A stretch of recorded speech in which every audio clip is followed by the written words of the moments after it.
Hey there, cats and kitties. I am the Blues Man, Johnny Blues, and with this video, we discuss my thoughts on episode 5 of the anime series Sakurada Reset. And this is really an interesting episode, not least of which because it was much more character-driven than the previous episodes have been. What I mean by that is to say, there wasn't so much emphasis on the timey-wimey, time-trippiness of the reset ability in this episode. While we do get a reset, most of it was handled much more fluidly. It was much more easy to follow. There wasn't multiple resets. You didn't have to worry about what day of the week it was, how many times they'd gone through that day, and everything like that. The only sort of aspect of it that actually did throw me for a little bit of a loop was at the start of the episode. We're beginning in September and welcoming the character of Marase into the class, respectively, being given a sort of guidance and companionship set up by Tsushima, the boss guy, with Sarah, the main focused character for this episode. And then subsequently, all of the events that transpire surrounding Sarah have tripped back to the previous April. And I had to actually go back and start the episode again and try to, align that in my own mind and understand that, because, of course, we end the episode with Tsushima still being very much concerned about this rogue element that is Marase, and so all of the events that transpired with Marase in the preceding two episodes is actually events that happened after all of the main focused events to do with Sarah in this episode. And so I just kind of had to work that out in my own mind. Still very much timey-wimey trippiness in its own sort of manner of speaking, but, it wasn't all contained within the one single episode, just the surrounding events and everything. But I really appreciated the focusing on this character of Sarah, because there were a lot of intriguing sort of calling back on the theories and the themologies that have been going on since the first episode, talking about righteousness and purity of soul and sort of the moral and ethical dilemmas of making the right choices versus, people who are compelled to do right because of their own self-gratification and such like that. And we're dealing very much with a character sort of centered around that idea of having and encapsulating within herself a pure essence and seeking purity and always seeking to do the most righteous thing. And because of that, born out of that, sort of self-repression, comes this lingering longing, crying out to escape from that very sort of encapsulated lifestyle where she's always following the rules. She's even taken to, schooling her classmates who are late or playing hooky or doing whatever, She gets a very unflattering sort of nickname from her surrounding classmates for being sort of the prudish, never breaking the rules kind of girl and everything. And so she feels as though maybe that's wrong. Maybe that lifestyle, I should be thinking more outside the box. I should be taking gambles every now and then. I should sneak candy in and break the rules. But then there is that sort of moralistic dilemma deep down within her about if she goes beyond that, if she breaks those rules, if she goes beyond sort of the way she is used to behaving, is she suddenly losing that purest essence down deep inside of her?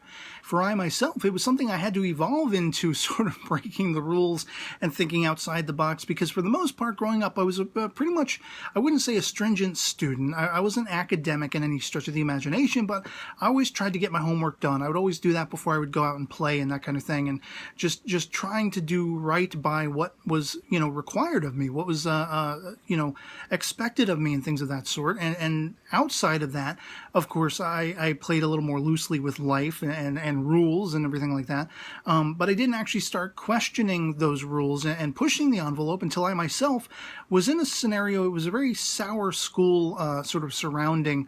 In middle school, I had transferred to a very poor school where I was constantly confronted with bullying and name-calling. I had been in some scrapes, some fights where I had to defend myself, and I would go seeking help from the school faculty, and they would take the side of the bullies and well, why are you being victimized? Maybe it's your fault. Maybe you're not being as good as you can be, and you're not being as friendly as you can be, and this, that, and the other thing.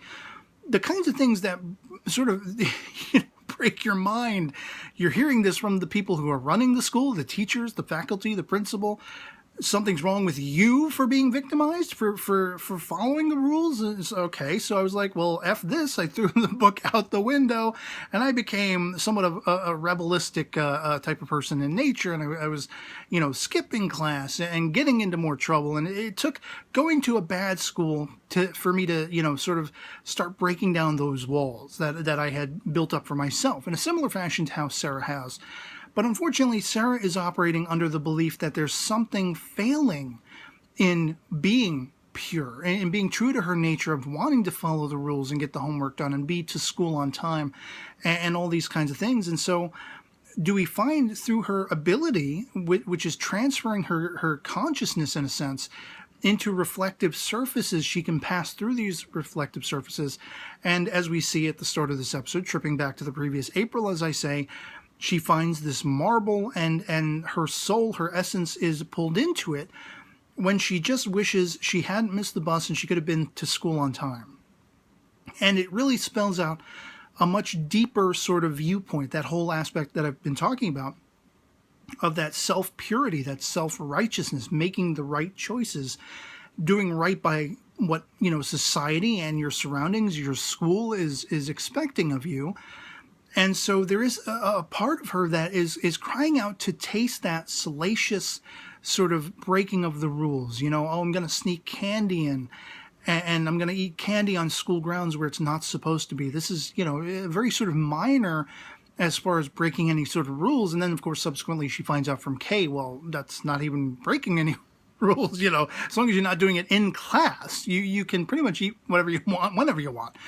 Even on campus, so she's relieved, and she had kind of begun to excuse missing that introductory class that she did because she missed the bus by going to the shopping centers and the malls and the park and whatever like that, because, it's not really that necessary. She's trying to resign for herself that she didn't really do anything wrong, even though she wants to kind of get a taste of breaking the rules as long as she hasn't actually done it. And really, that's what I really appreciated about this episode. I mean, there's almost a profiler, investigative nature to Kay in after receiving the sort of order from Tsushima, you're going to go back, you're going to reset, and you're going to help this girl.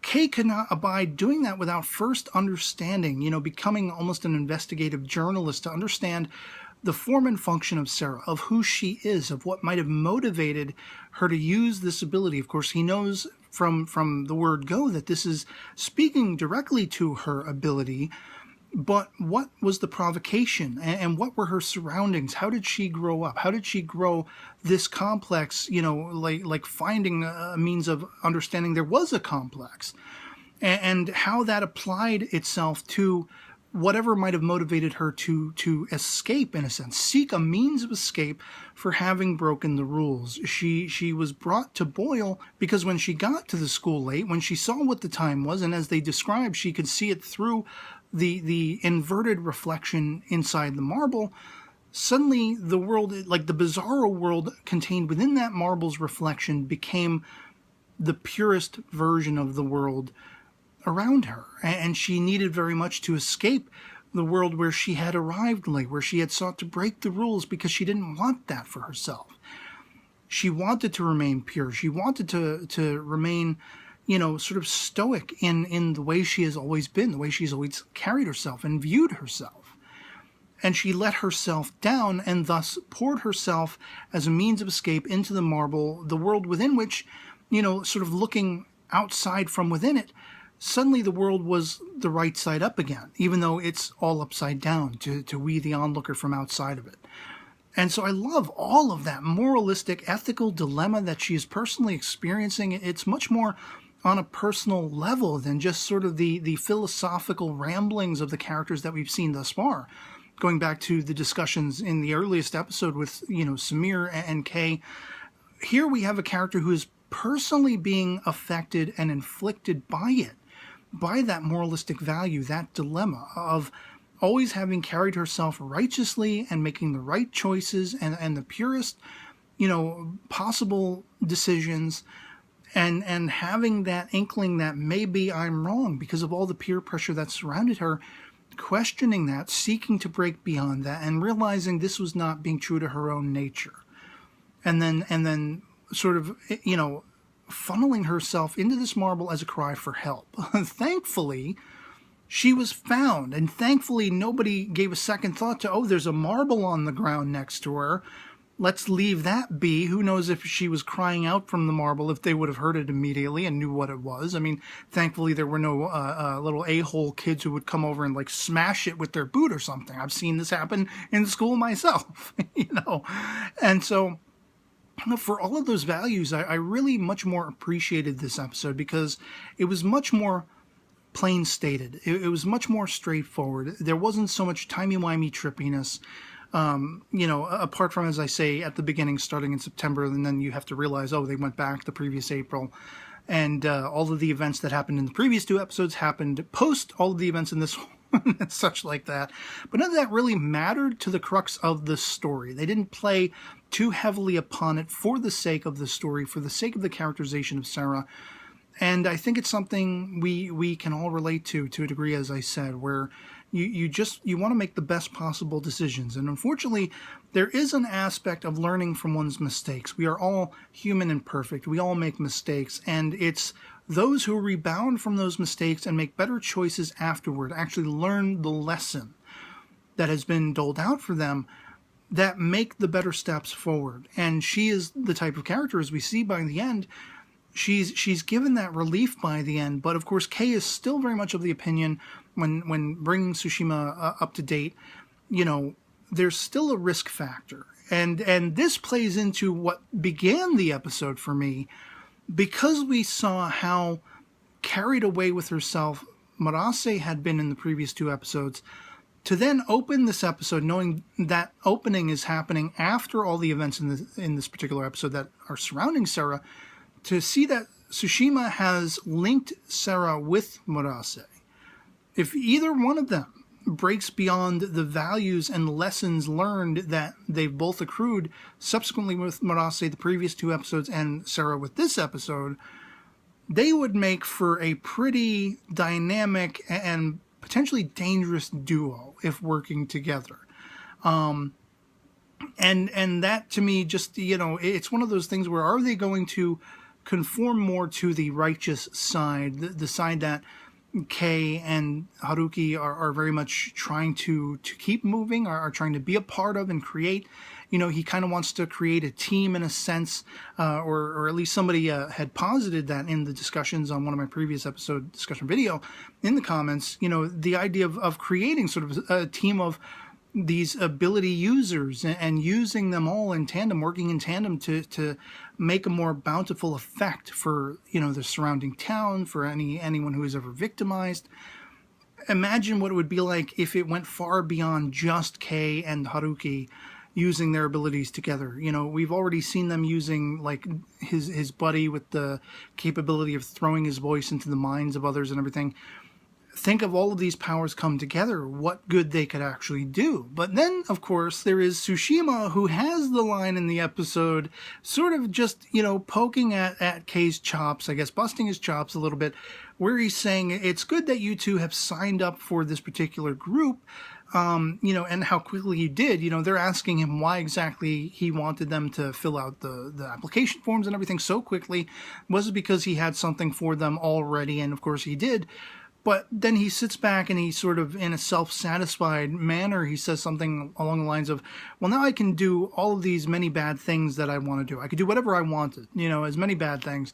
And of course, it felt almost like, is this a tip of the hat? Like maybe he is more villainous? Was he just singularly busting Kei's chops, or was there more to that? Because it's been my supposition and my speculation from the word go that they would encounter, I don't think this is purely going to be a scenario where they are constantly righting these smaller wrongs and accidents and all these kinds of things. I'm beginning to, I have been for a while, but I'm beginning to wonder if there isn't an overarching antagonist who might be involved. I've put this speculation forth, whether it be a singular antagonist or a group of them, but people seeking to pervert their own abilities for their own selfish gains, and devil may care as to who might, become victim to the fallout of whatever that represents, however that would be carried out.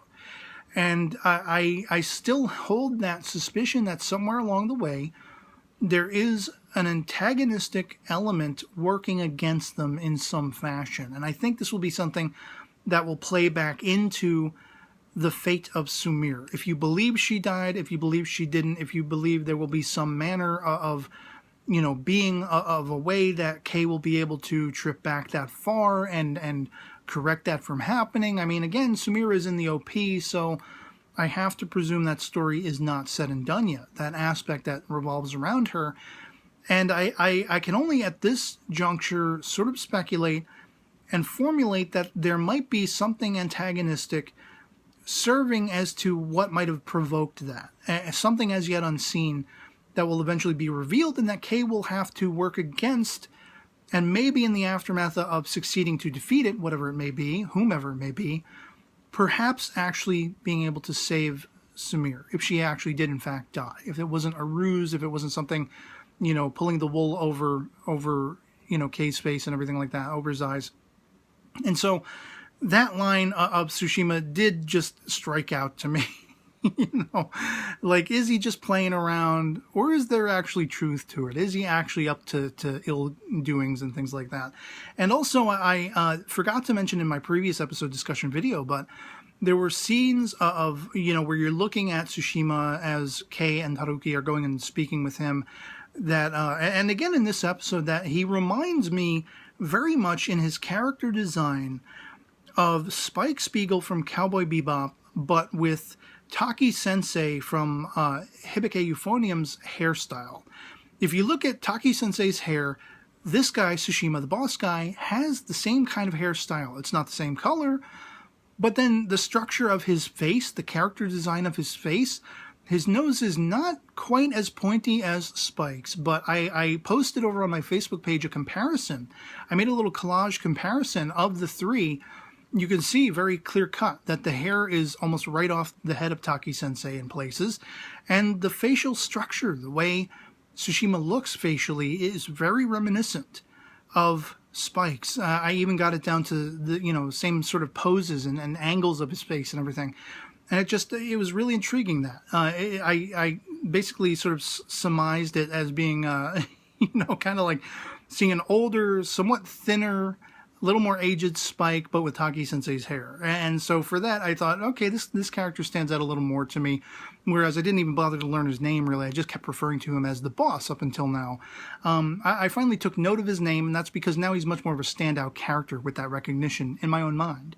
And thought I would just share that as a footnote. Love to hear from you guys in the comments below what you thought of this episode, overall, episode 5 of Sakurada Reset.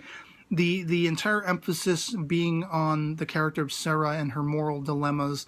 Did you find that more philosophical, ethical dilemma that she was facing to be in how it was much more personalized? It wasn't just, sort of dialogue and discussion talking hypothetically. It was actually a character very much in the here and now dealing with those sort of moralistic values and those personal dilemmas, the purity of her own soul.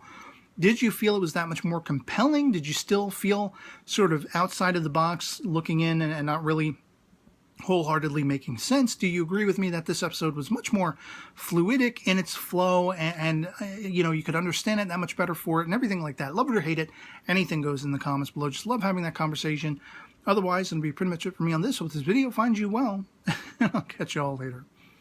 Peace.